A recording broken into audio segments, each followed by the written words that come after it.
দুধের গ্লাস হাতে দরজা দিয়ে প্রবেশ করতে রোদেলা নিজের বাথরুমে হা করে তাকিয়ে আছে। সে যা দেখলো সেটা দেখে তার হাত থেকে দুধের গ্লাসটা পড়ে গেল।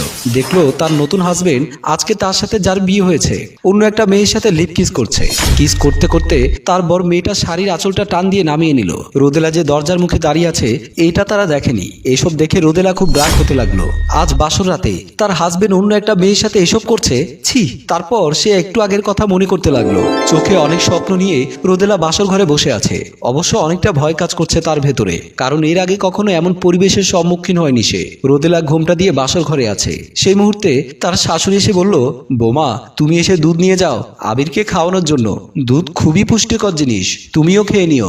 রোদেলা শান্ত স্বরে জবাব দিল, জি মা, আমি এক্ষুনি আসছি, আপনি যান। এই বলে রোদেলা স্বামীর জন্য দুধ আনতে উঠে বের হয়ে যায়। রোদেলা রান্নাঘরে গ্লাস নিয়ে গরম দুধ ঢেলে নেয়। সুন্দর করে হালকা চিনি দিয়ে তা গুলিয়ে নেয়। মৃদু হেসে পিনিচে করে তা ঢেকে দিয়ে রান্নাঘর থেকে বের হয়ে যায়। সে দুধ নিয়ে এসে এই দৃশ্য দেখলো, যা সে কল্পনাও করতে পারেনি। এটা কি তার শাশুড়ি জানে নাকি আবিরের অভ্যাসটাই এমন? হে আল্লাহ, জানি না আমার কপালে কি আছে।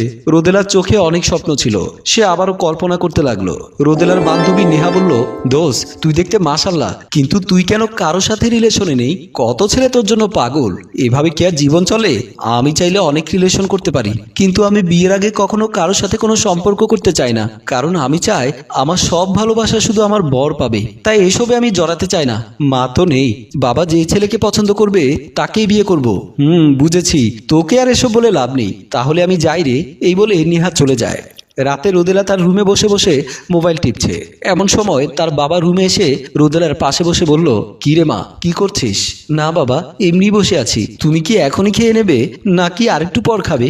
না না, পরে দুজনে একসাথে খাবো মা। তোকে একটা কথা বলতাম। হ্যাঁ বাবা বলো। তোর জন্য একটা সম্বন্ধ এসেছে মা। ছেলেটা দেখতে শুনতে খুব ভালো, পেশায় একজন ডাক্তার, ছেলেদের অনেক টাকা পয়সা।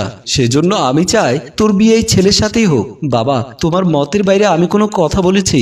তুমি যেটা ভালো মনে করো সেটাই হবে। এই না হলে আমার মেয়ে, তোর জন্য খুব মায়া হয় রে মা। তুই যাতে সবসময় শ্বশুর বাড়িতে ভালো থাকিস, দোয়া করি। এই বলে বাবা চোখের পানি মুছতে মুছতে চলে যায়। সে সময় রোদেলা ভাবছে, বাবার কথা তো ঠিক, কে না চায় যে মেয়ের বিয়ে কোনো বড় লোকের বাড়িতে হোক? সবাই চায় বড় লোক জামাই। আসলে বিয়ে তো মেয়ে ছেলের সাথে হয় না, বিয়ে হয় মেয়ের সাথে টাকার। আর ছেলে যদি চাকরিজীবী হয় তাহলে সোনার ডিম দেওয়া হাঁস। ছেলে যেমনই হোক না কেন, মেয়ের বাবা মা এমনই, মেয়েও না করবে না। মেয়েরা কত অসহায়। সে অতীত থেকে ফিরে আসে। নতুন বরের এসব কাণ্ড দেখে সে আর নিজের রাগ কন্ট্রোল করতে পারলো না। সে রুমে ঢুকে দেখে তার পাশে টেবিলে একটা ছুরি রাখা আছে। সেই ছুরিটা তুলে রাগী দৃষ্টিতে তার বরের দিকে গেল। সে বিছানায় উঠে তার স্বামীকে সজোরে ছুরি দিয়ে কয়েকবার স্টেপ করলো। ক্ষতস্থান থেকে হতে শুরু করলো। আর আবির মেয়েটার করে নিস্তেজ হয়ে পড়ে গেল। মেয়েটি তৎক্ষণাৎ ভয় পেয়ে আবিরকে কোল থেকে নামিয়ে দিয়ে দৌড়ে বের হয়ে গেল। তখনই ঠক করে বাথরুমে দরজা খোলার শব্দ হলো।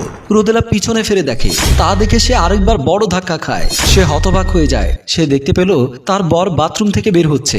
রোদেলা ভয়ে কাঁপতে লাগলো। সে আবারও বেডের দিকে তাকিয়ে দেখলো আবির আছে কিনা। কি আশ্চর্যের বিষয়, সেখানে আবির নেই। রোদেলা দৌড়ে আবিরের দিকে চলে যায়। আবিরের কাছে কি বলল, কে আপনি? আর এতক্ষণ কই ছিলেন?